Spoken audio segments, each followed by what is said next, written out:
Hello friends, வணக்கம். எல்லாரும் எப்படி இருக்கீங்க? நீங்கள் இது வரைக்கும் நம்ம சேனலை சப்ஸ்கிரைப் பண்ணாமல் பார்த்துட்டு இருந்தீங்க அப்படின்னா சப்ஸ்கிரைப் பண்ணிட்டு பாருங்கள். கூடவே இருக்கிற பெல் பட்டனையும் ப்ரெஸ் பண்ணிக்கோங்க. இப்போ வாங்க நம்ம கதைக்குள்ளே போயிடலாம். ஒரே கூட்டமும் பரபரப்பும் நிறைந்திருந்தது அந்த இடம். மக்கள் கூட்டம் சலசலத்து கொண்டிருக்கிறது. ஆள் அரவம் இல்லாத காட்டில் இன்று ஊரே கூடியிருக்கிறது.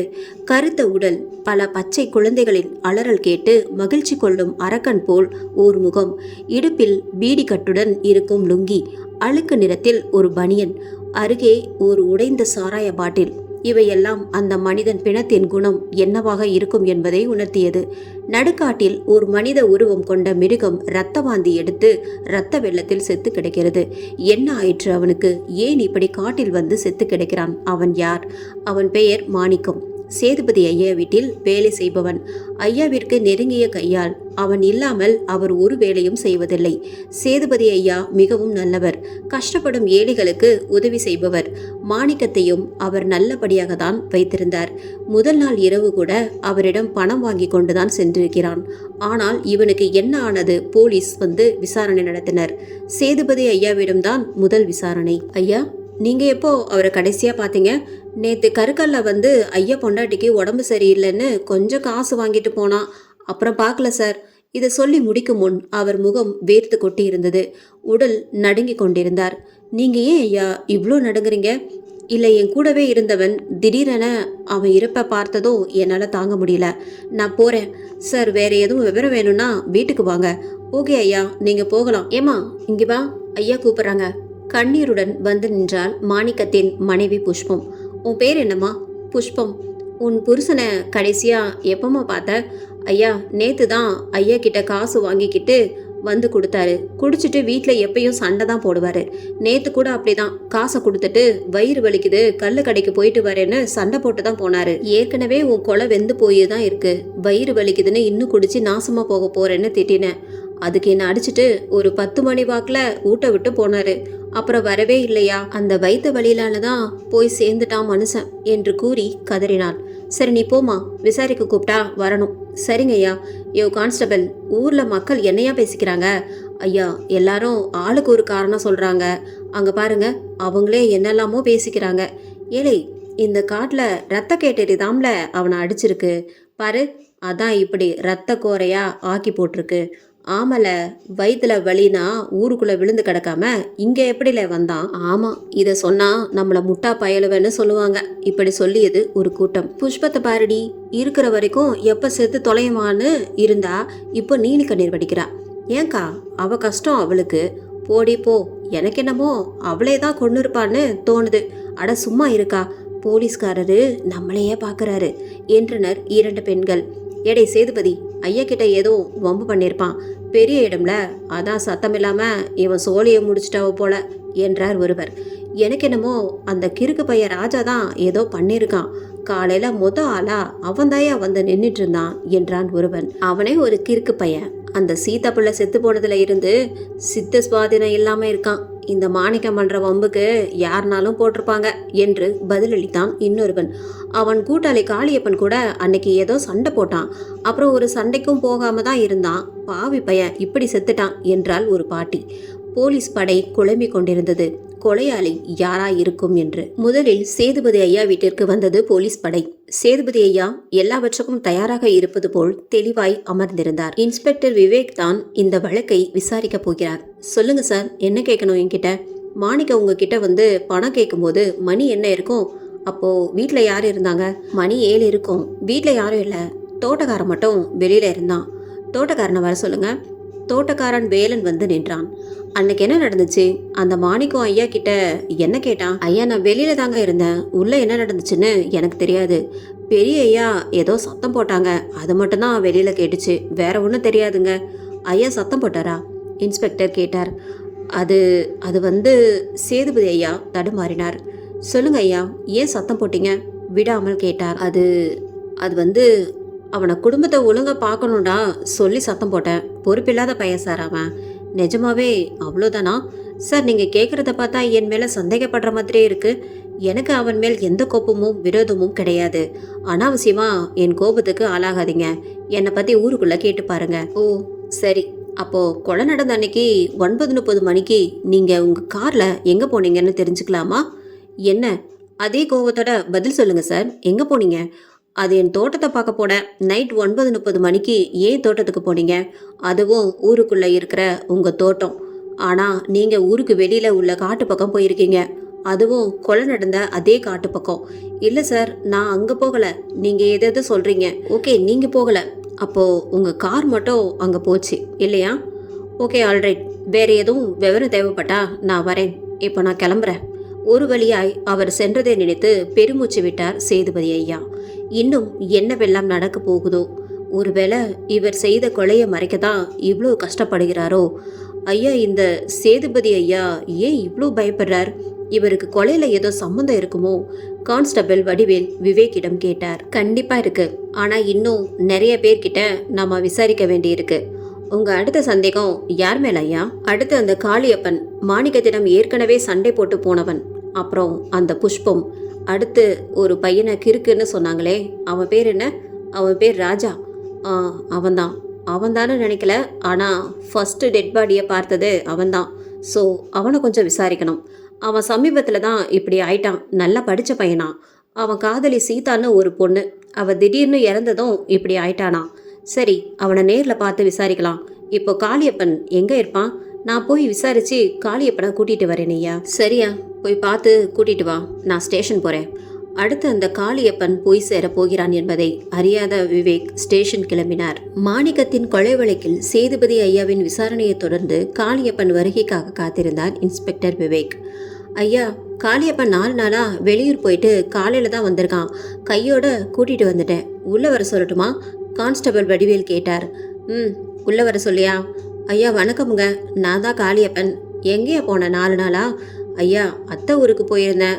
நீ சேதுபதி ஐயாவுக்கு கையால் நீ பாட்டுக்க 4 நாளாக இருந்துக்கிட்டா ஐயா எதுவும் கேட்க மாட்டாங்களா? இல்லைங்க, ஐயா தான் போயிட்டு வான்னு அனுப்பி வச்சாவ. ஓ சரி, இப்போ எதுக்கு உன்னை வர சொன்னான்னு தெரியுமா? தெரியலங்க. உன் கூட்டாளி மாணிக்கம் செத்துட்டான் தெரியுமா? இப்போ தான் சொன்னாங்க ஐயா. அவனை கொல்ல ஆள் செட் பண்ணிட்டு ஊரை விட்டு போயிட்டேன். இல்லை? ஐயோ, அப்படிலாம் இல்லைங்க. நான் ஏன் அவனை கொலை பண்ணணும்? நாங்கள் ஏதோ சாதாரணமாக பேசிகிட்டு இருந்தோம். அப்படியே சண்டை ஆயிடுச்சு. கொலை பண்ணுற அளவுக்குலாம் எங்களுக்குள்ள எந்த சண்டையும் இல்லைங்கய்யா. நாங்கள் 2 பேரும் நல்ல கூட்டாளிங்க தான் ஐயா. சரி சரி, உனக்கு வேற யார் மேலேயும் சந்தேகம் இருக்கா? அது சேதுபதி ஐயா கிட்ட விசாரிச்சியலா? ஏன் அவர் மேலே சந்தேகப்படுறியா? ஐயோ இல்லைங்க, அவர் ரொம்ப நல்லவர். வேற விவரம் எதுவும் தெரியுமான்னு தான் அப்படி கேட்டேன். சரி, இது பற்றி எதுவும் தகவல் தெரிஞ்சா வந்து சொல்லணும். வெளியூருக்கு எங்கேயும் போகக்கூடாது, புரிஞ்சுதா? சரிங்க, இப்போ நீ போகலாம். நான் வரேன் ஐயா. கிளம்பி விட்டான் காளியப்பன். யோ வடிவேலு ஐயா, இவனை ஃபாலோ பண்ணி போ. நேராக ஐயா வீட்டுக்கு தான் போவான். அங்கே என்ன நடக்குதுன்னு பார்த்துட்டு வந்து சொல்லு. சரிங்க ஐயா. விவேக் சொன்னபடி காளியப்பன் நேராக சேதுபதி ஐயா வீட்டிற்கு சென்றான். ஐயா கரெக்டாக சொன்னாரே, கான்ஸ்டபிள் வடிவேல் பெருமைப்பட்டு கொண்டார். ஐயா ஐயா, வாடா காளியப்பா. எப்போ ஊர்லேருந்து வந்த? காலையில் தான். உங்ககிட்ட கொஞ்சம் தனியாக பேசணும். சரி மேலே வா. மேலே யாரும் இல்லை என்பதை உறுதி செய்து கொண்ட இருவரும் பேசிக்கொள்ள ஆரம்பித்தனர். சொல்லுடா காளியப்பா, உங்களுக்கு நானும் மாணிக்கமும் எவ்வளோ விசுவாசமாக இருந்தோம். என்னை ஊருக்கு போக சொல்லிட்டு அநியாயமாக அவனை கொன்னுட்டீங்களே. முட்டாள்தனமாக பேசாத. நான் தான் ஆரம்பத்திலே உங்கள் 2 பேருக்கும் ஆபத்து இருக்குது, ஜாக்கிரதையாக இருங்கன்னு சொன்னேன்ல. இதை சொல்லி கொண்டிருக்கும் போது கான்ஸ்டபிள் எப்படியோ மேலே வந்து விட்டார். காளியப்பன் கேட்டான். அது எப்படி உங்களுக்கு தெரியும்? அது சரி, நீங்கள் தானே அந்த ஏற்பாட்டையே பண்ணுறீங்க. எப்படி உங்களுக்கு தெரியாமல் போகும்? டேய், நான் ஏன்டா உங்களை கொல்லணும்? ஊரே நல்லவர்னு சொல்கிற சேதுபதி ஐயாவோட உண்மையான முகம் எங்கள் 2 பேருக்கும் தானே தெரியும். எங்களை கொன்னுட்டா எல்லாத்தையும் மறைச்சிடலான்னு நினைப்பா உங்களுக்கு? அதெல்லாம் இல்லைடா, சும்மா நடிக்காதீங்க. எல்லாம் அந்த பையன் மாணிக்க சொன்னான். நான் தான் முட்டா பையன், புரிஞ்சுக்காம அவன்கிட்ட சண்டை போட்டேன். இப்போவும் சொல்கிறேன், நீயாவது பாதுகாப்பாக இரு. யோ சொல்லுவையா? பார்க்குறேன் நீ என்ன பண்ணுறன்னு நானும் பார்க்குறேன் என்று சவால் விட்டு சென்றான். இன்று இரவே அவன் இறக்கப் போவது தெரியாமல் அவன் சென்றதும் சேதுபதி ஐயா தனிமையில் சிந்தனையில் இருந்தார். அந்த மாணிக்கத்துக்கிட்ட எவ்வளவோ சொன்னேன் நீ சாக போறேன்னு. அவனும் இப்படிதான் என் மேலே சந்தேகப்பட்டான். இப்போ உயிரை விட்டுட்டான். இந்த காளியப்பனும் என் பேச்சை கேட்க மாட்டேங்கிறான். என் மேலேயே சந்தேகப்படுறான். நானும் ஒரு நாள் போகத்தான் போகிறேன். நான் செய்த பாவத்திற்கு சம்பளமாக கொடூரமாக இரத்த கோலம் கொண்டு தொட்டு தூக்க ஆளில்லாமல் செத்து கிடப்பேன். அந்த நாளில் இருந்து என்னை யார் காப்பாற்றப் போகிறார்கள்? இதையெல்லாம் நான் யாரிடம் போய் சொல்வது? அப்படியே கண்ணாயிருந்து தூங்கிவிட்டார். பயங்கரமான இருள் சூழ்ந்த நேரத்தில் அவ்வளோ பயங்கரமான சிரிப்பு சத்தம். தன்னை மறந்து ஆழ்ந்த உறக்கத்தில் இருந்த சேதுபதி ஐயா பதறி போய் கண் விழித்தார். இரத்த காட்டேரி, அவள்தான், அவளேதான் வந்துவிட்டாள். என்னை உயிரோடு கொல்ல வந்துவிட்டாள். இனி இரவு முழுவதும் செத்து செத்து பிழைக்கப் போகிறேன். இனி யார் என்னை காப்பாற்றப் போகிறார்கள் என்று அலறி அலறி உயிரை விட போகிறேன். இந்த சித்திரவதைக்கு நான் செத்தே விடக்கூடாதா? தினமும் இரவு இந்த அவஸ்தைதான் பட்டு கொண்டிருக்கிறேன் என்று சேதுபதி ஐயா சொல்ல, அங்கு காளியப்பனின் நிலை என்ன? போலீஸ் ஸ்டேஷனில் கான்ஸ்டபிள் வடிவேல் இன்ஸ்பெக்டர் விவேக்கிடம், ஐயா, காளியப்பன் நீங்க சொன்ன மாதிரி இங்கிருந்து நேரா சேதுபதி ஐயா வீட்டுக்கு போனா என்று ஆரம்பித்து அங்கே நடந்த அனைத்தையும் கூறி முடித்தார். சேதுபதி ஐயா எப்படி சொல்றார் மாணிக்கம்? காளியப்பன் 2 பேரும் இறக்க போறாங்கன்னு அவருக்கு எப்படி தெரியும்? அப்போ அவர்தான் கொலை செஞ்சாரா?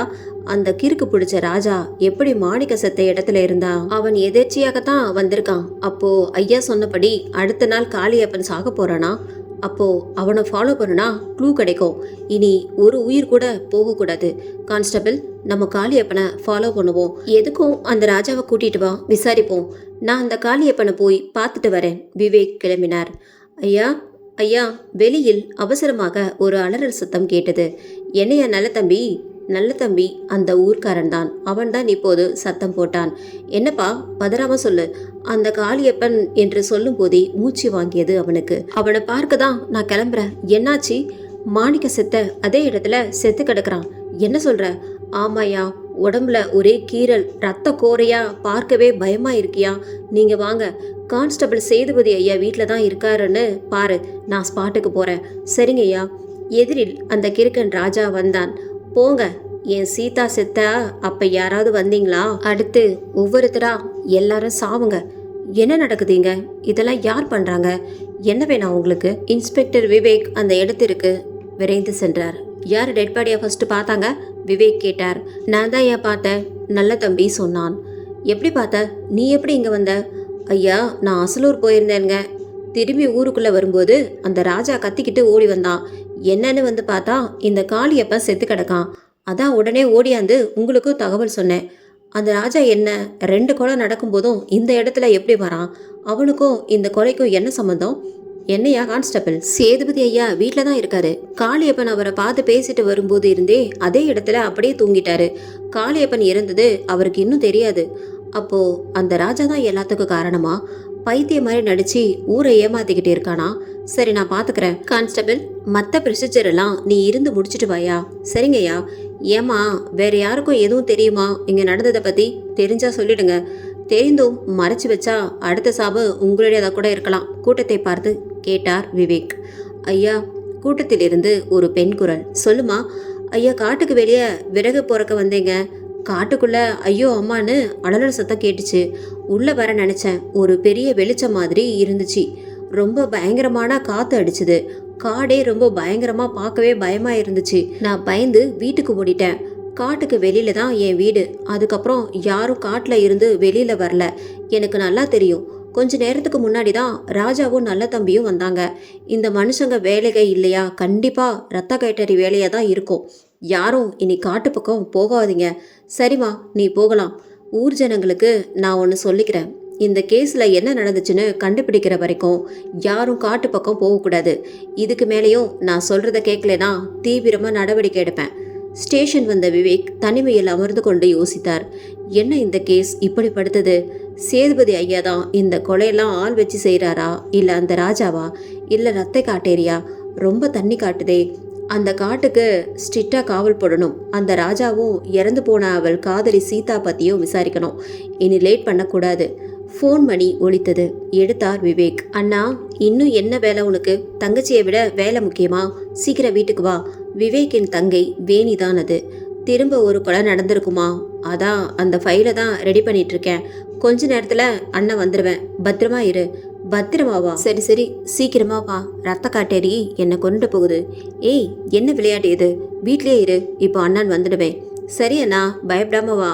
விவேக்கின் ஒரே தங்கை வேணி தாய் தந்தை இல்லாமல் அண்ணனிடம் வளர்ந்த செல்ல பெண் நிலைமை அறியாமல் விளையாடுகிறாள். ராஜா பைத்தியம் என்று சொல்லப்படுவதால் இறந்து போன சீதாவின் தாய் மரகதம் என்பவரை விசாரிக்க அவருடைய வீட்டுக்கு சென்றார் விவேக். வணக்கம் அம்மா, நான் இன்ஸ்பெக்டர் விவேக். சீதாவோட அம்மா மரகதங்கிறது நீங்கள் தானே? உங்கள் பொண்ணு இருந்துட்டு தான் சொல்கிறாங்க. உங்கள் பொண்ணு எப்படி இருந்தாங்க? சீதாவுக்கும் ராஜாவுக்கும் என்ன சம்மந்தம்?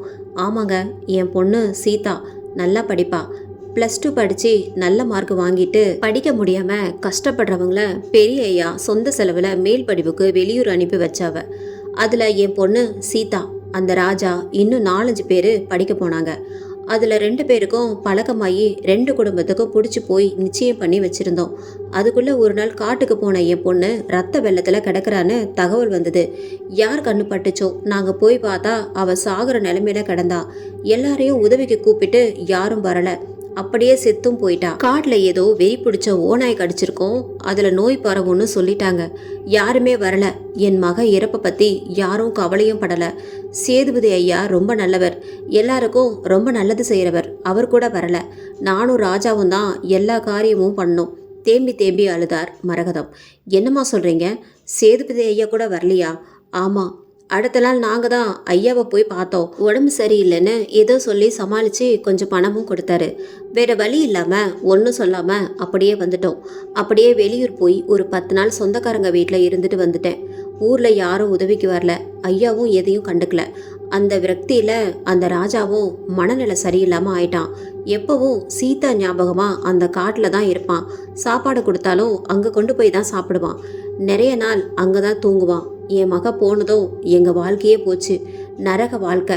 அழுத அவரை ஆறுதல் படுத்த முடியாமல் அங்கிருந்து கிளம்பினார் விவேக். அந்த பகுதி வனத்துறை அதிகாரியை பார்க்க சென்றார். வணக்கம் சார், நான் இன்ஸ்பெக்டர் விவேக். சொல்லுங்கள் சார், 6 மாதத்துக்கு முன்னாடி சீதான்னு ஒரு பொண்ணு ஓநாய் கடிச்சு இறந்ததாகவும் அப்போது ஓநாய்க்கு எல்லாம் ஏதோ நோய் இருந்ததாகவும் சொல்கிறாங்க. அது பற்றி கொஞ்சம் சொல்ல முடியுமா? சார், அப்போ ஆனந்த்னு ஒரு ஆஃபீஸர் இருந்தார். அவர் கிரியேட் பண்ண ஃபைல்ஸு அப்படி ஒரு நோய் வந்ததாகவும் அதுக்கு மருந்து கொடுத்து குணப்படுத்திட்டதாகவும் ஆதாரத்துடன் இருக்குது.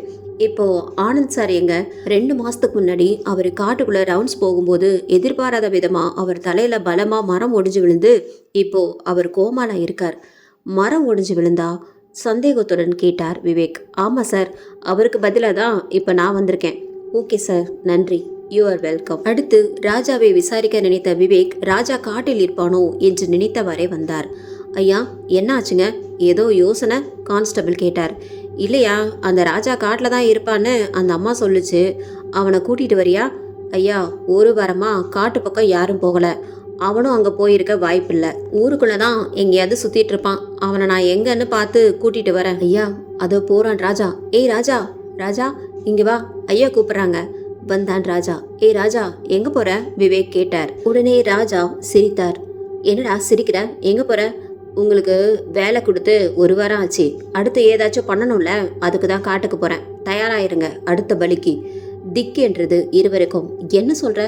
நான் என்ன சொல்ல போகிறேன்? நானே ஒரு பைத்தியக்காரன். சிரித்து கொண்டே சென்று விட்டான்.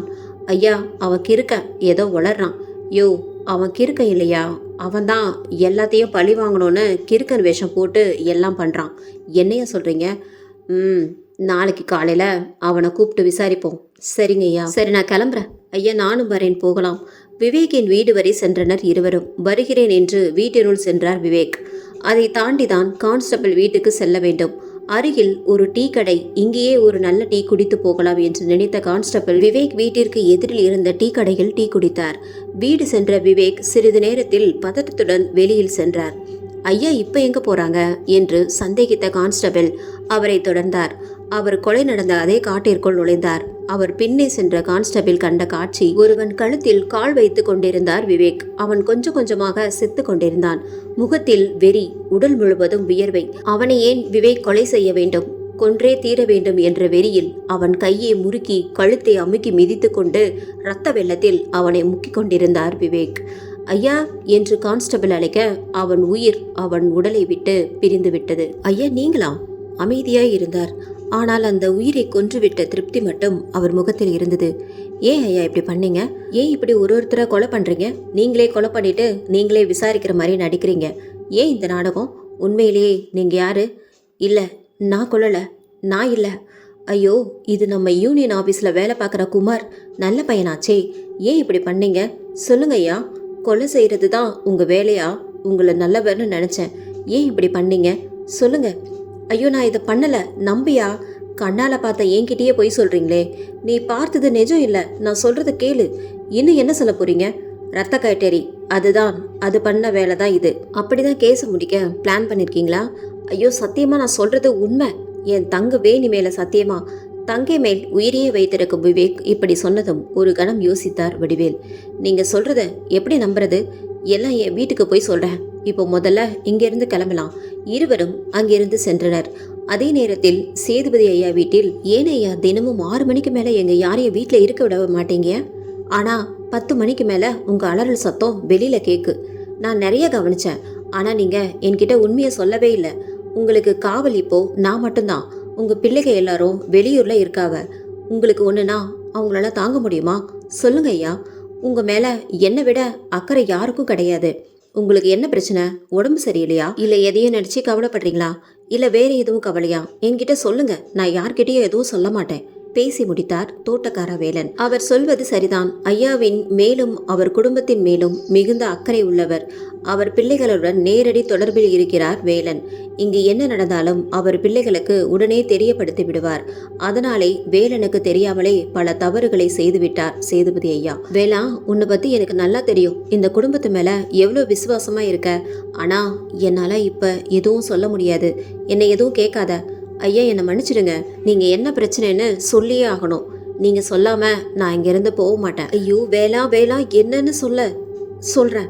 ரத்த காட்டேரி தான் எல்லாத்துக்கும் காரணம். என்னை இதுக்கு மேலே எதுவும் கேட்காத.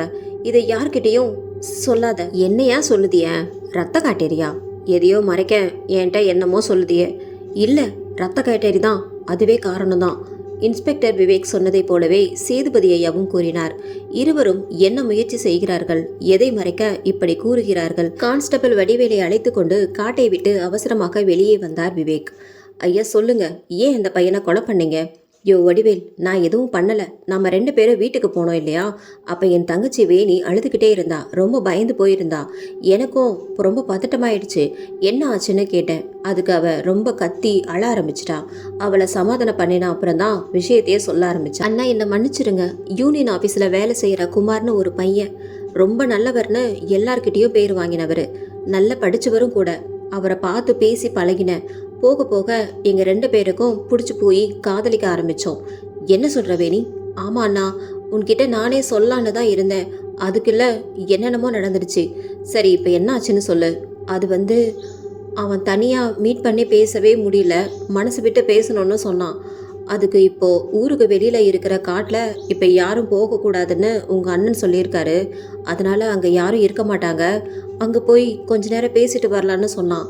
காட்டுக்குள்ளே போக வேணாம், எப்படியும் எல்லாருக்கும் தெரிய தானே போகுது, இங்கேயே பேசலான்னு சொன்னேன். நம்ம காதலை நாம் தான் நம்ம குடும்பத்தில் சொல்லணும். யாரோ நம்மளை பார்த்து சொன்னால் அது நமக்கு மரியாதை இல்லை. நீ வா, நம்ம போகலான்னு கட்டாயப்படுத்தி கூட்டிகிட்டு போனாங்க. குமார், இருட்டு நேரம், வீட்டுக்கு போகலான்னு சொன்னேன். வீட்டுக்கு போகிறதுக்காக உன்னை இவ்வளோ கஷ்டப்பட்டு இங்கே கூட்டிகிட்டு வந்தேன் அப்படின்னு வித்தியாசமாக பேசினான். எனக்கு பயமாக இருந்துச்சு. நான் அங்கேருந்து வேகமாக வெளியில் வந்தேன். குறுக்க வந்து நின்றுட்டு அவன் என்னை போக விடலை. ஏய், இதுக்காடி நான் இவ்வளோ கஷ்டப்பட்டேன்? நான் நல்லவன்னு உன்னை நம்ப வைக்க எவ்வளோ ட்ராமா பண்ணேன். இங்கே கூட்டிகிட்டு வர எவ்வளோ கஷ்டப்பட்டேன். அசால்ட்டாக எஸ்கேப் ஆகிற. ஏய், என்ன சொல்கிற? என்னத்தை சொல்ல? எல்லாம் நாடகம். நீ எனக்கு வேணும், அவ்வளோதான். டேய் நாயே, என் அண்ணன் யாருன்னு தெரியும்ல. நீ இங்கேருந்து வெளியில் போனால் தானே அதை பற்றிலாம் நான் கவலைப்படணும். இங்கேயே உன்னை பிணமாக்கிட்டு அந்த பழிய ரத்த காட்டேரி மேலே போட்டுருவேன். எப்படி என்னோட பிளான் அப்படின்னு சொல்லி என்னை விரட்டி வந்தான். நான் கால் தடுமாறி கீழே விழுந்துட்டேன். அப்போ திடீர்னு காற்று ரொம்ப வேகமாக அடிச்சது. ஒரு பயங்கரமான சிரிப்பு சத்தம். எனக்கு ரொம்ப பயமாக இருந்துச்சு. தேவையில்லாத இடத்துக்கு தேவையில்லாத வேலைக்கு வந்து மாட்டிக்கிட்டியேடா அப்படின்னு ஒரு பெரிய சத்தம். அது ஒரு பொண்ணு குரல்.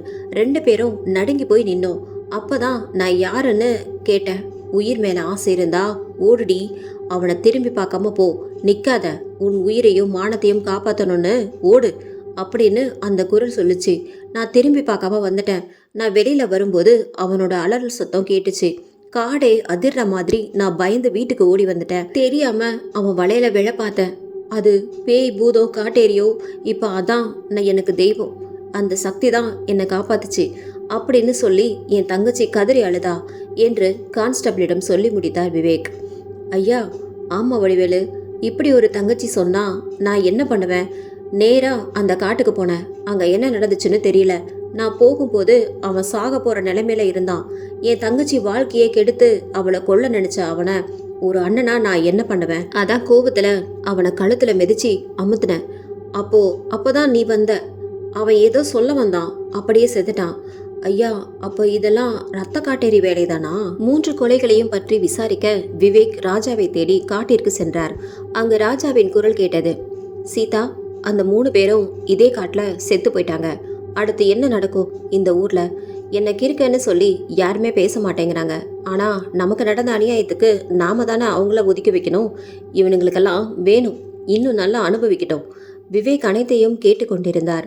இவன் இந்த காட்டுல யார்கிட்ட பேசிட்டு இருக்கான்? எட்டி பார்த்தார். சீதா அடக்கம் செய்யப்பட்ட இடத்தில் தனியே அமர்ந்து பேசி கொண்டிருந்தான். இவன் உண்மையில் பைத்தியமா? நீ ஒன்னும் கவலைப்படாத ராஜா, நமக்கு பாவம் பண்ணவங்க கண்டிப்பா அனுபவிச்சே தீருவாங்க. ஒரு பெண் குரல் பதில் தந்தது. ஆனால் அந்த இடத்தில் யாரும் இல்லை. விவேக் சுற்றும் முற்றிலும் பார்த்தார், கீழும் பார்த்தார். ஒருவரும் கண்ணுக்கு படவில்லை. இது யார்? ஒருவேளை ஆவியோட தான் பேசிட்டு இருக்கானோ? காட்டேரி என்று சொல்லப்படும் காவு வாங்கும் மிருகத்துடன் தான் பேசுகிறானோ? இன்னும் அந்த சேதுபதி கணக்கு தானே பாக்கி இருக்குது சீதா. ஆமா ராஜா, ஆனா அவன் மட்டும்தானா? இன்னும் எவனோ வந்து சாக போறானோ? காலம்தான் முடிவு பண்ணணும். தெளிவான பெண் குரல். யார் இவள்? சீதா சீதா என்று பேசுகிறானே, இறந்த சீதாவின் இவனிடம் பேசுகிறாளே. இப்படி தனியா புலம்புவதால் தான் இவனை பைத்தியம் என்று கூறுகிறார்கள். ஆனால் பேசுவது யார்? அவளுக்கு அவர்களை கொலை செய்ய வேண்டும் என்ற என்ன நோக்கம்? சாப்பிட்டியா ராஜா? உன்னை விட்டா இதெல்லாம் கேட்க எனக்கு யாரு இருக்கா? அம்மா கிட்ட போய் கேட்டு வாங்கி சாப்பிடு ராஜா. என்ன நினைச்சி பட்னியா இருக்காத. சீக்கிரம் என்னோட வந்துடலாம். அதுவரை நீ நல்லா சாப்பிட்டு நல்லா இருக்கணும். என்கிட்ட வந்ததோ நானே உன்னை பார்த்துக்குவேன். அவனையும் கொலை செய்து தன்னுடன் கொண்டு செல்ல போகிறாளோ? விவேக் தனக்குள் சொல்லி கொண்டார். மரகதமா இல்லைனா என்னை யாரு பார்த்துக்க போறாங்க? சரி, நான் சாப்பாடு வாங்கிட்டு வரேன், 2 பேரும் சேர்ந்து சாப்பிடலாம். நான் எப்படி ராஜா சாப்பிடுவேன்? சரி போ, வாங்கிட்டு வா. இதற்கு மேல் இங்கு இருந்தால் மாட்டிக்கொள்வோம் என்று நினைத்த விவேக் அங்கிருந்து கிளம்பினார். அவர் நேராக சென்றது சேதுபதி ஐயா வீட்டுக்கு தான். ஐயா வணக்கம். உங்களுக்கும் அடுத்து நடக்க போற கொலைகளுக்கும் ஏதோ சம்மந்தம் இருக்கு. அதை பத்தி நீங்க நிச்சயம் சொல்லியே ஆகணும். அடுத்த ஆபத்து உங்களுக்கு தான். உங்களை காப்பாற்றணும். இல்லை சார், எனக்கு ஒன்றும் தெரியாது. என்னை உங்களால் காப்பாற்றவும் முடியாது. உங்களுக்கு கண்டிப்பாக ஏதோ தெரிஞ்சிருக்கு, ஆனால் நீங்கள் அதை சொல்ல மாட்டேங்கிறீங்க. இது ரொம்ப பெரிய தப்பு. என்னை ஏன் சார் நீங்கள் இவ்வளோ கஷ்டப்படுத்துறீங்க? நீங்களும்னா வேற யார் மூலமா என்ன கஷ்டம்? ஐயா, குறுக்க பேசுறதுக்கு மன்னிக்கணும். தோட்டக்கார வேலன் வந்தான். சொல்லுப்பா, என்ன விஷயம்? பெரிய ஐயா கொஞ்ச நாளா எதையோ பார்த்து பயப்படுறாங்க. ஏய் வேலா, போய் வேலையை பாரு. சார் நீங்க போகலாம். சேதுபதி ஐயா இடைமறித்தார். எல்லாத்தையும் மறைக்கிறீங்க. சரி, நான் வரேன் என்று சொல்லி கிளம்பிய விவேக் வேலனை சைகை காட்டி அழைத்தார். இப்ப சொல்லு, என்ன பிரச்சனை? ஐயா, தினமும் ராத்திரி எங்களை யாரையும் ஐயா இங்க இருக்க விட மாட்டாவ. ஆனா இருட்டினதும் ஐயா அலறல் சத்தம் மட்டும் கேக்குது. ஒரு 3 நாள் நான் கேட்டிருப்பேன் ஐயா கிட்ட. அதை பத்தி கேட்டதுக்கு அது ரத்த காட்டேரி வேலைன்னு சொல்லி என் வாயை அடைச்சிட்டாரு. எங்க ஐயாவுக்கு என்ன பிரச்சனை? அவரை எப்படியும் காப்பாத்திடுங்க. கண்டிப்பா. சரி, அங்க மேல அந்த ஜன்னல் எல்லாத்துலயும் கயிறு கட்டி இருக்கு. ஏனி கம்பு கட்டை எல்லாமே குப்பையா இருக்கு. அதுக்கு நேரா உள்ள என்ன ரூம் இருக்கு? அது அங்க அங்க ஐயா ரூம் தான் இருக்கு. ஓ அப்படியா? சரி, நான் வரேன். சரிங்க. இன்று இரவு சேதுபதி ஐயா வீட்டிற்குள் என்ன நடக்கிறது என்று தெரிந்தே ஆக வேண்டும் என்ற முடிவுடன் கிளம்பினார் விவேக். அடர் இருளை அள்ளி சூடி விட்டது வானம். வேலை செய்யும் அனைவரையும் அனுப்பிவிட்டு மயான அமைதியில் இருந்தார் சேதுபதி. சாகாமல் செத்த பிணம் போல் எதையும் தாங்கும் உருவமாய் சாய்வு நாற்காலியில் அமர்ந்திருந்தார். காற்றை கிழிக்கும் அலறல் சிரிப்பு சத்தம். வந்துவிட்டாள். அவள்தான் சீதா. ரத்த காட்டேரியாய் வந்துவிட்டாள். அவள் இருக்கும் வரை விளக்கு அணைந்து அணைந்து எரிந்தது. ஐயோ, என்னை ஏன் இப்படி சாகடிக்கிற? நீ சாகதாண்டா போற. சாகர, என்னை கொன்னுரு. ஏன் இப்படி சித்திரவதை செய்யற? கதவுகள் ஜன்னல்கள் எல்லாம் ஓயாத அடித்து கொண்டன. விட்டு விட்டு எரிந்த விளக்கும் அணைந்து போனது. இருள் மட்டுமே அவர் இரு கண்ணிலும் நிறைந்திருந்தது. டேய், இது சித்திரவதைனா அப்ப நீ செஞ்சது என்ன? நான் தெரியாம பண்ணிட்டேன், என்னை விற்று. திடீரென தலைக்கு மேல் ஒரு ஒளி வந்தது. சீதாவின் முகம். ஐயோ ஐயோ அம்மா, என்ன காப்பாத்துங்க என்று அதிர வைத்தது. கருத்த நீலமுடி, அதன் நடுவே பற்கள். தடம் பதிந்த இரத்த கோரையுடன் கரை படிந்த முகம், 2 பற்களில் இருள் அடித்து இறைவனடி சேர துடித்தது. அவள் பற்களில் இருந்து சொட்டிய ரத்தம் துளி துளியாய் அவர் கைகளில் விழுவதை உணர்ந்தார். அந்த கடுமையான முகம் அருகே இருக்க கொடுமையான சிரிப்பு எங்கோ ஒலித்தது. வெவ்வேறு இடங்களில் இருந்து சிரிப்பலை. உயிர் மேல் அவ்வளோ ஆசை அவனுக்கு. ஐயோ, என்னை கொல்லு, இப்படி ஒரு நரகத்தில் தினம் தினம் என்னால வாழ முடியல. நானே 2 தடவை சாக போனேன், என்னை சாகவும் விட மாட்டேங்கிற, உயிரோட வாழவும் விட மாட்டேங்கிற. உனக்கு அவ்வளோ நிம்மதியான சாவு வரக்கூடாதுடா, அதுக்கு தான் இவ்வளவு சித்திரவதை. ஆனா நீ சீக்கிரம் சாக போற, அதுவும் நாளைக்கே சாக போற. உன் குடும்பத்துல உள்ள ஒரு உயிரும் உன் கண் முன்னாலேயே சாக போகுது. அதை பார்த்து நீயும் நிம்மதியா கண்ண மூட போற. 2-3 சிரிப்பொலிகள் அதிர்ந்தன.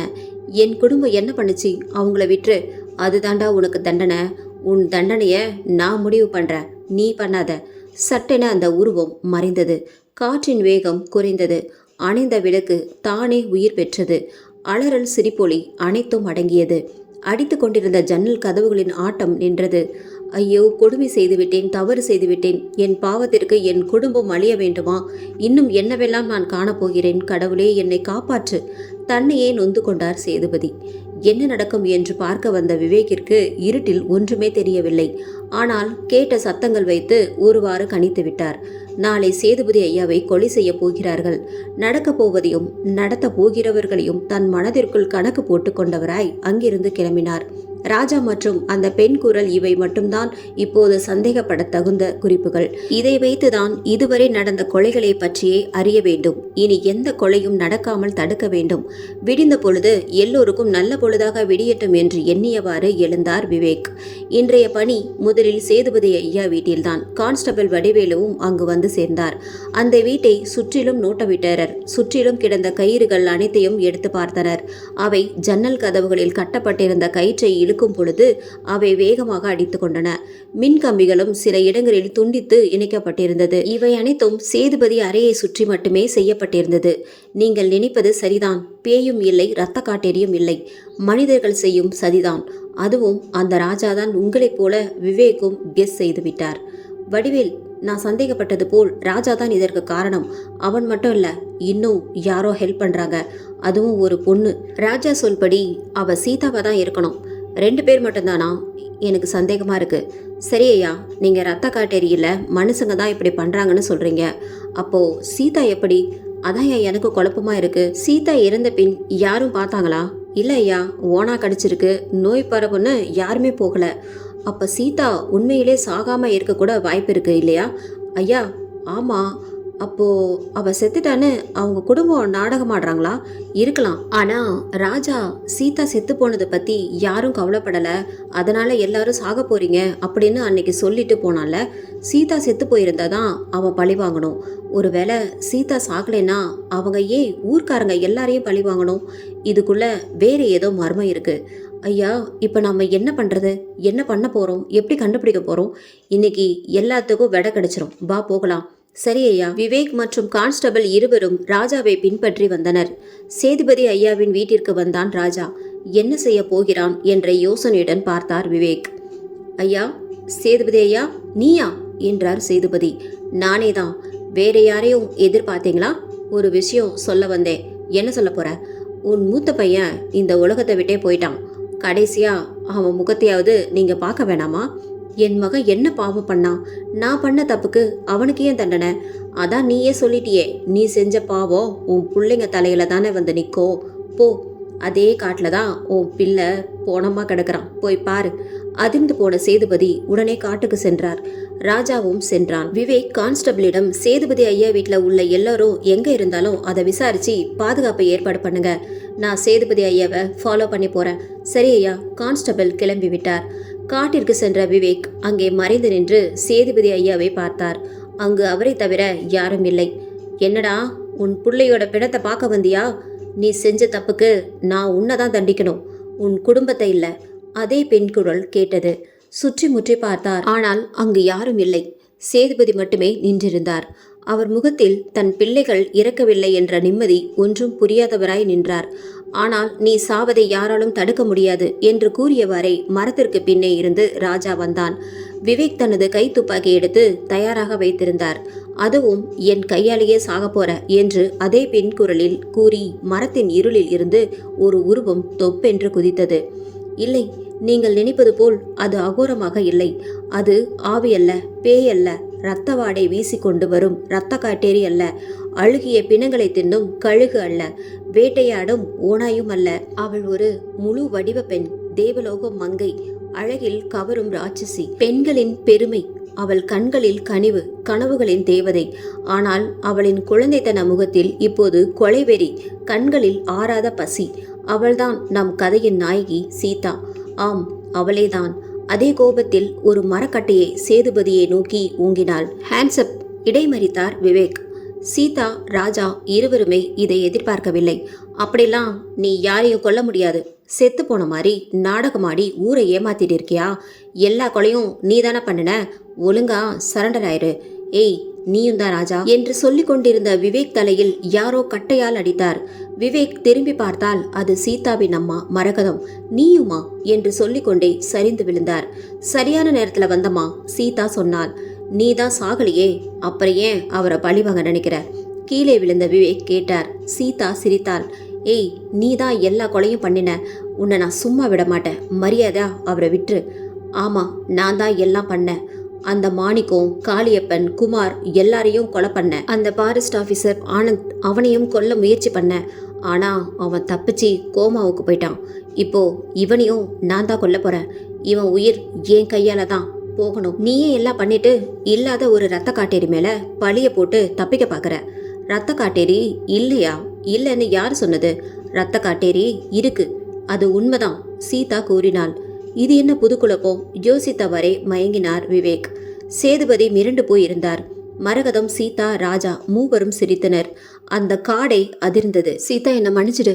நீ செத்து போய் என்னை பழி வாங்குறன்னு நினைச்சேன். ஆனா நீ உயிரோட தான் இருக்க, அது எனக்கு சந்தோஷம்தான்.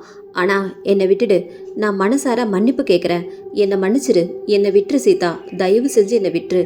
கையெடுத்து கும்பிட்டார் சேதுபதி. மன்னிக்கணுமா? உன்னையா? சீதா, என் வயசை மறந்து உன் காலில் விழறேன், என்னை விற்று.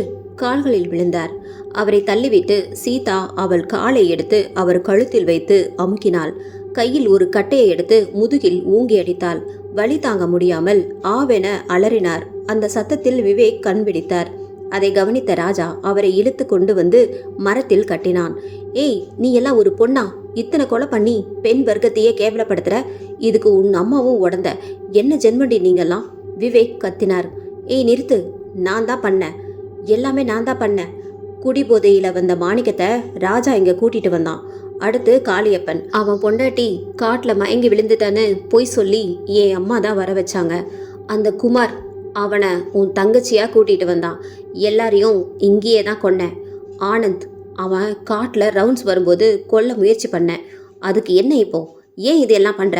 இதெல்லாம் உனக்கு தப்பா தெரியலையா? காலின் கீழே இருந்த சேதுபதியை ஒரு உதைத்து தள்ளினாள். 2 முறை உருண்டு தரையில் விழுந்து கிடந்தார். உன் அப்பா வயசுல இருக்கிற ஒருத்தரை இப்படி கேவலப்படுத்துறியே, சி. யோ அப்பாவா? யோ இன்ஸ்பெக்டர், இவெல்லாம் மனுஷனே கிடையாது. ஊருக்கே நல்லவன் இந்த சேதுபதி. இப்போ என்னை விட்டு மன்னிச்சிடுன்னு கேட்குறான்.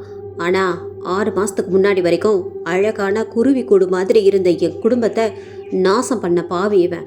அமைதி கொண்டார் விவேக். ஒரு அழகான மான் ஒன்றை ஓட ஓட விரட்டி வேட்டையாடின 3 வெறி நாய்கள் பற்றி நான் உங்களுக்கு சொல்கிறேன். இதோ இருக்கானே இந்த கெலட் நாய், இவன் என்ன பண்ணான் தெரியுமா? ஒரு நாள் சாயந்தரம் 6 மணிக்கு மாணிக்கம்னு ஒரு எச்சலை திங்கிற நாய் வந்து என் வீட்டில் யாருமே இல்லைன்னு தெரிஞ்சுக்கிட்டு, ஐயா உன்னை அவசரமாக கூட்டிகிட்டு வர சொன்னாங்கன்னு சொல்லுச்சு. எங்களை படிக்க வச்ச அவரை தெய்வம் மாதிரி நினச்சி நான் என்ன ஏதுன்னு கூட யோசிக்காம அந்த நாய் கூட போனேன்.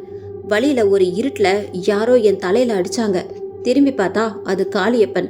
மயங்கினா கண் முழிச்சு பார்க்கும்போது இந்த காட்டில் இருந்தேன். எதிரில் இந்த கிழட்டு நாய் நின்றுக்கிட்டு இருந்தான். நான் இவன்கிட்ட வந்து, ஐயா நீங்கள் கூப்பிட்டீங்கன்னு வர சொல்லி என்னை கட்டையால் அடிச்சிட்டான்னு சொன்னேன். அதற்கு இவன் ரொம்ப பயங்கரமாக சிரித்தான். நான் பயந்து போய் நின்னேன். உன்னை இங்கே நான் தான் வர சொன்னேன் சீதா. இந்த காட்டுக்கு ஏன் வர சொன்னீங்க? என்ன பண்ணுறது சீதா, இந்த மாதிரி வேலைகளுக்கு இங்கே தானே வர வேண்டியிருக்கு. என்ன சொல்கிறீங்க? அது வந்துமா என்று சொல்லிக்கொண்டே சீதாவின் தோள்களில் கை வைத்தார். ஐயா என்று கத்தி கைகளை தட்டிவிட்டு முறைத்தாள். இல்ல சீதா, ஊருக்கு நான் நல்லவன் தான். ஆனா நானும் எவ்வளவுதான் நல்லவனா இருக்கிறது? என்னதான் நான் சும்மா இருந்தாலும் என் மனசு உன்னை பார்க்கும்போது நிறுத்துங்க என்று கூறிவிட்டு அங்கிருந்து புறப்பட்டாள். மாணிக்கம் அவளை இடைமறிக்க சேதுபதி ஓடி சென்று பிடித்தார். அவர் கைகளை உதறிவிட்டு ஓடி சென்றாள். அங்கிருந்த காளியப்பன் அவளை மடக்கி பிடித்தான். இவ்வாறு நடந்ததை சொல்லிக் கொண்டிருந்த சீதா தன்னை கட்டுப்படுத்த முடியாமல் அழுதாள். அன்னைக்கு இப்படிதான் இந்த கிழட்டு நாய்கிட்ட இருந்து என்னை விட்டுடுன்னு கெஞ்சின. காடே அழும் அளவுக்கு கதறின. ஓநாய்கள் ஓலமிட்டன. மலைத்தாயும் கண்ணீர் விட்டாள்.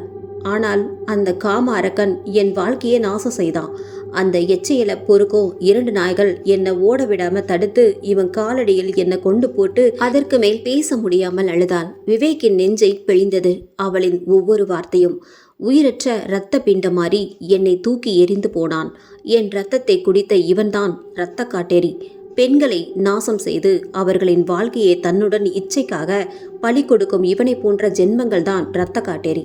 கருவில் இருந்து பிறந்த குழந்தையும் தள்ளாடும் கிழவியையும் கூட விட்டு வைக்காத நடமாடும் பிணங்களை என்ன செய்வது? என்னை இந்த காட்டுல மிருகங்களுக்கு தீனியா தூக்கி எரிஞ்சிட்டு போனான். என்னை யாரும் தேடி வந்தா அவன் செஞ்ச தப்பு வெளியில தெரிஞ்சிரும்னு நினைச்சி காட்டுக்குள்ள யாரையும் போகக்கூடாதுன்னு அந்த ஃபாரஸ்ட் ஆஃபீஸர் ஆனந்த் கிட்ட பணம் கொடுத்து நோய் பரவுதுன்னு ஊரையே நம்ப வச்சுட்டான். இதோ நிக்கிறானே என் உயிர் காதல் ராஜா. என் மனசை மட்டுமே நேசித்த உயிர் இவன்தான். என்னை தேடி இந்த காட்டுக்கு வந்தான். நடந்த எல்லாத்தையும் நான் இவன்கிட்ட சொன்னேன். அப்பவே இவனை கொல்ல போறேன்னு போனான். என் உயிரை முதல்ல காப்பாற்றணும்னு ஊருக்கு வெளியில இருக்கிற ஹாஸ்பிட்டலுக்கு கூட்டிட்டு போய் சேர்த்தவன் என்னை காணோம்னு தேடிட்டு இருந்த அம்மாவை விஷயத்த சொல்லி கூட்டிட்டு வந்தான். எங்க வாழ்க்கை அங்கேயே நின்றுடுச்சு. அப்போ நாங்க முடிவு பண்ணினோம் இவனுங்களுக்கு பாடம் கற்றுக் கொடுக்க. அதுக்காக நீங்களே கொலை செய்யலாமா? விவேக் கேட்டார். இப்படிப்பட்ட ஒரு துரோகம்தான் அந்த குமார் உங்க தங்கச்சிக்கு செய்ய வந்தான். காதலுங்கிற பேர்ல ஒரு பொண்ணை ஏமாத்தி அவளை வீணாக்க நினைக்கும் ஆண்கள் என்ன செய்வது? இதோ என் ராஜா என் மனதை மட்டுமே காதலித்து என்னை நாசம் செய்த வெறிநாய்களை வேட்டையாடி என்னையே கரம் பிடிக்க காத்திருக்கிறான். இதுதான் காதல். அந்த புனிதமான காதல் பேர்ல உன் தங்கச்சியை ஏமாத்தி அவனை துருத்தி கொலை செய்தேன். அன்னைக்கு நீங்க வரும்போது அந்த குமார் உயிரோட தான் இருந்தான். ஆனா அவனை ஏன் நீங்க காப்பாத்த நினைக்கல? அன்னைக்கு நீங்க செய்தது நியாயம்தானா மிஸ்டர் விவேக்? அமைதியானார் விவேக். நான் செத்து போன மாதிரி இந்த ஊரை நம்ப வச்சு பேய் நாடகம் நடத்தி தினம் இவனை உயிரோட கொன்னோம். பேய் ரத்த காட்டேரின்னு பயந்த இவன் செஞ்ச தப்ப நினைச்சு உருகி தினமும் செத்தான். இந்த மாதிரியான ரத்த காட்டேரிகளை வேட்டையாட தான் இந்த ரத்த காட்டேரி வேஷம். இப்ப சொல்லுங்க, யார் நிஜமான ரத்த காட்டேரி? இவன் தான் சீதா. இவனை மாதிரி ஆளுங்க தான் உணர்ச்சி வசப்பட்டு கத்தினார் விவேக். கட்டையால் மாறி மாறி அடித்தாள். அந்த உயிரோடு இருக்கும் அந்த பிணத்தை என்னை விட்டுவிடு என கெஞ்சிய அவனின் அலறல் சத்தம் காட்டையே கிழித்தது. இப்படித்தானேடா அன்று நான் கெஞ்சினேன். சாவுடா, ஒளிஞ்சு போ. உன்ன மாதிரி ஆண்களுக்கு இது ஒரு பாடமா இருக்கணும். இனி இந்த ஊர்ல எவனும் தப்பான எண்ணத்தில் எந்த ஒரு பொண்ணையும் பார்க்க கூடாது. என்னை விட்டுருங்க, வேணாம் வேணாம், உயிர் போகும் வரை கெஞ்சியது அந்த கிளம். ஆ என்று ஒரே சத்தம். அவன் உயிர் பிரிந்து விட்டது. அவள் வேட்டை முடிந்தது. மனம் சாந்தி பெற்றது. என் மகளின் வாழ்க்கையை அளித்த பாவி ஒளிந்தான். மரகதம் நிம்மதி பெருமூச்சு விட்டாள். என்னை போல் உள்ள பெண்களின் வாழ்க்கையும் நாசம் செய்யும் பாவிகளுக்கு இதுதான் தண்டனை என்று ஒரு அட்டையில் சேதுபதியின் ரத்தத்தால் எழுதி அதை அவன் வயிற்றில் குத்தி கொடியேற்றினாள். ராஜா, மரகதம் இருவர் கண்களிலும் ஆத்ம திருப்தி. சீதா தொடர்ந்து பேசினாள். செத்து போன நான் செத்ததாகவே இருக்கட்டும். அப்போதான் தப்பு பண்ணுற நாய்களுக்கு ரத்த காட்டேரி வந்து கொல்லணும்னு பயம் இருக்கும். நாங்கள் எங்காவது கண்காணாத இடத்துக்கு போய் எங்கள் வாழ்க்கையை ஆரம்பிக்க போகிறோம். அம்மா, ராஜா, வாங்க போகலாம். விவேக்கின் பதிலை எதிர்பாராமல் கிளம்பினர் மூவரும். இந்த ரத்த காட்டேரியின் வேட்டை பற்றி ஊருக்கே தெரிந்தது. வடிவேலுவிடம் அனைத்து உண்மைகளையும் கூறி இன்ஸ்பெக்டர் விவேக் போலீஸ் வேலையை விட்டுவிட தீர்மானித்தார். வேலையை ராஜினாமா செய்துவிட்டு விவேக்கும் அவரது தங்கை வேணியும் அந்த ஊரை காலி செய்துவிட்டு சென்று விட்டனர். ஆனால் இப்படிப்பட்ட வேட்டைகள் நிச்சயம் தொடர வேண்டும். தண்டனைகள் கடுமையாக்கப்பட வேண்டும். தவறுகளை குறைக்க அல்ல, தவறுகளே ஏற்படாமல் தடுக்க வேண்டும். இந்த எபிசோட் உங்களுக்கு பிடிச்சிருந்தது அப்படின்னா நம்ம சேனலை மறக்காம சப்ஸ்கிரைப் பண்ணுங்க, லைக் பண்ணுங்க, ஷேர் பண்ணுங்க. நன்றி, வணக்கம்.